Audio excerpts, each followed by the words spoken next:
KHOU 11 News This Morning starts now.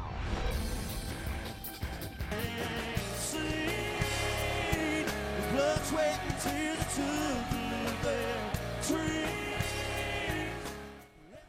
There he is, Jason Aldean, on stage at Rodeo Houston. He is ACM's Entertainer of the Year, and he rocked Houston last night. Good morning, everybody. Thanks for joining us. I'm Russ Lewis. I'm Lisa Hernandez. It is Wednesday, March 7th, and it's that time of year when we have like 5 minutes of exceptional weather. Cheetah, we loved yesterday. We want some more of it. It's probably going to be short-lived. We're good till 5:05. I was about to say, you know what the good news is? We're going to get even squeeze one more day out of this perfection. So today, tomorrow, and even Friday, looking not bad, all right? So we have a beautiful work week this week. Temperatures in the 40s and 50s. So we are cooler today compared to yesterday. I would grab that jacket before you head out the door this morning. Clear skies will continue here throughout your Wednesday. Notice temperatures this afternoon going to 67 with lots of sunshine, north wind, low humidity. We will talk about any changes in the forecast, even though nobody wants to. Darby coming up next. No changes. We like it just like this. Is what we call Chamber of Commerce weather. And we have Chamber of Commerce traffic. It's nice and quiet on the roadways. All overnight road work is gone. You should have no problems getting where you need to go. We look to the north side. We take a look at our Houston TranStar shot on Interstate 69, the East Texas Freeway, here approaching 610. So the headlights you see is coming inbound. You can see there is a stalled vehicle here off on the right shoulder, not affecting traffic. So I feel sorry for that guy, but for you, it should be a clear shot if you come in from, say, Splendora. Once you hit the Grand Parkway, 26 minutes all the way into downtown.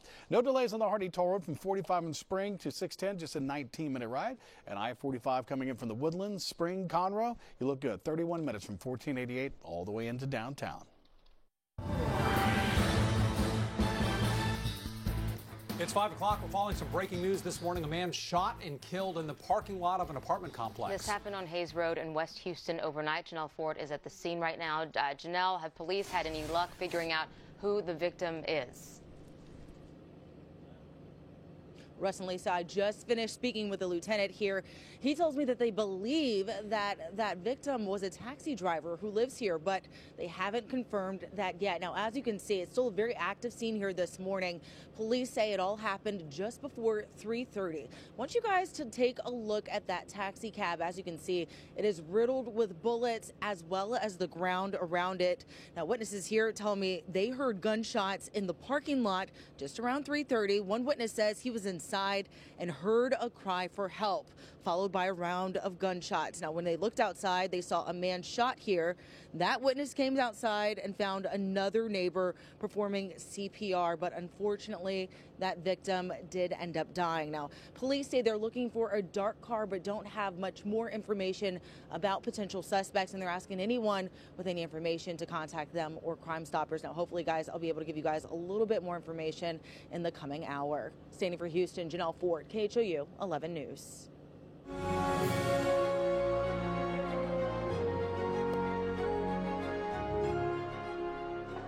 Across the nation, people were watching the Texas Senate race, and now we know in November it'll come down to Republican Ted Cruz and Democrat Beto O'Rourke.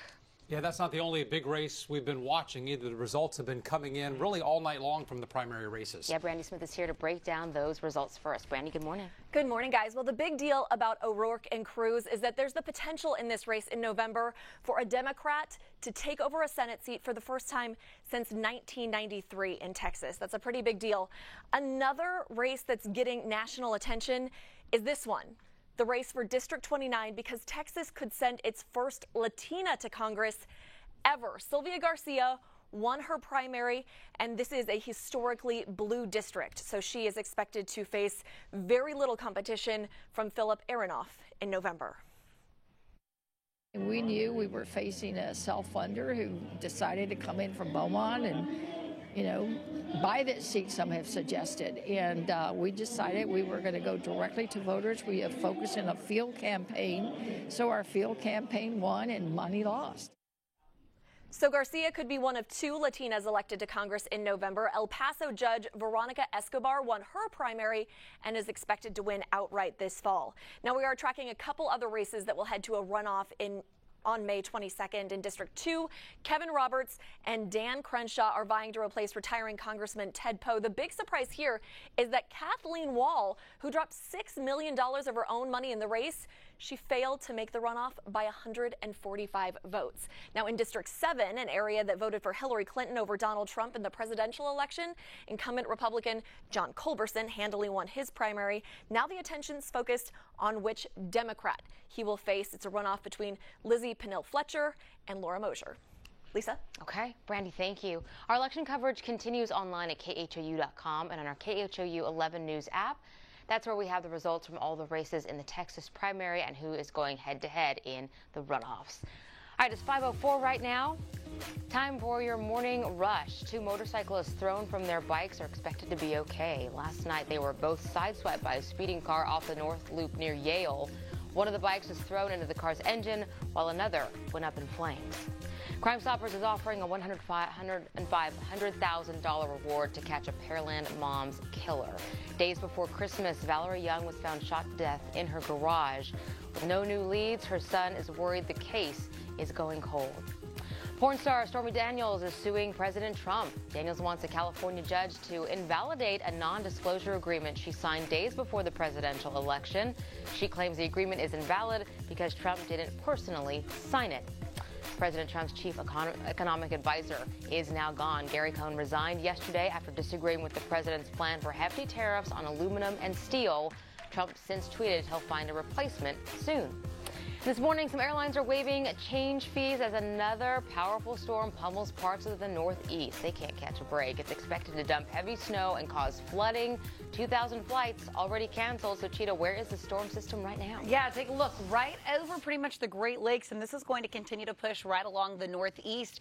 So you can see that big counterclockwise spin. I mean, look how broad this system is. So when we're talking a nor'easter, we're talking, you can see the snow all the way from New York and to Boston and all the way into portions of Canada, and then also wrapping around the Great Lakes region. So this is going to continue to push in. This will probably be our big national weather story for the next 2 days, today and tomorrow. We're going to continue to talk about this same system. So packing quite a punch this time of the year, not unheard of. It's just the amount of snow that it's going to continue to push across portions of the northeast of our country, and that's what's going to continue to make tricky travel. So if you are flying, it really doesn't matter if you're flying east or west. You probably want to check in with that airline. It's affecting travelers pretty much across the country. This morning, we are starting off with mainly clear skies, a few high clouds on the north side. That's what we will notice throughout the day today. Very similar to yesterday, with the exception slightly cooler air in place. A live look from Amagi Bank. This shot shows the best clear skies this morning. Visibility's not an issue. We should see that continue through Friday. So today, tomorrow, and Friday looking really, really nice.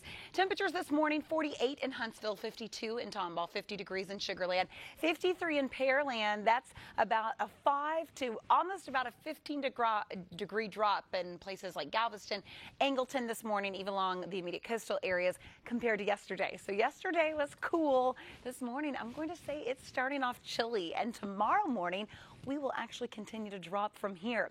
Your day part planner after a cool start this morning. Gorgeous this afternoon, mid to upper 60s. I mean, it's this time of the year when we have 60s, sunny skies, a north wind, low relative humidity. Like, you just can't ask for anything better. Tonight, if you are planning to head out to the rodeo this evening, or if you have any plans after about 7 o'clock, you'll be surprised how quickly our temperatures are expected to drop. So tomorrow morning, we should be anywhere from the low 40s to maybe even upper 30s on the north side. So you'll really need that jacket, maybe even your coat for your Thursday morning. We're not finished with the cool air just yet, but even tonight, once our sun sets, these temperatures will rapidly drop because that radiational cooling, because we have mostly clear skies. Then over the next couple of days, by Friday, our winds start to shift back out of the southeast. That will bring in that added moisture. So a few more clouds to be expected Friday afternoon. I popped in about a 20% chance of a stray shower, but most of your day Friday remains dry. Even Saturday, you can see cloudy skies with a 30% chance of a shower. Most of your day stays dry. You'll just notice a lot of those clouds building in. So mostly cloudy skies Saturday, but otherwise, if you have any outdoor plans, don't cancel them. I mean, it's not anything to sit indoors about, because, Jarby, you want to enjoy this type of weather outside. Oh, yeah, and, you know, being the avid golfer that I am, I'm thinking golf, baby. That's what I'm thinking. I don't know about you, but got to do something outdoors. We look over to the east side this time around, so Highway 90 and from in from Dayton or Crosby, I-10 in from Baytown, and 225 coming from Baytown, LaPorte, trying to get into 610. We're checking you out. Got to take you to my favorite shot. It's such a beautiful morning. Here's 146 in the Fred Hartman Bridge. So as you come in from Baytown heading down to 225, you can see there's a little volume out there, but it's pretty light traffic. And coming off Spur 330 down to 225 is well under 10 minutes. You shouldn't have any problems making your way there. If you come in from Baytown or in from Channelview on I-10, 29 minutes. Grand Parkway to 45, so no problems there. Highway 90 coming in from Dayton or Crosby, it's just 14 minutes from Crosby Lynchburg to get to the I-10 merge. And then once you're on I-10, you should be a clear shot. And then 225 coming in from LaPorte, or if you're heading to LaPorte or just to the refineries, it's quiet on 225. Both directions shouldn't be more than about a 14-minute ride between 146 and 610. Okay, Darby, thank you. It's 9 minutes after 5. There's a video trending on Facebook this morning showing a father punishing his son with a little bit of exercise. This morning we're asking in our live poll, do you think this was appropriate? Yeah, here's what happened here. Brian Thornhill from Virginia posted this video. You see it here.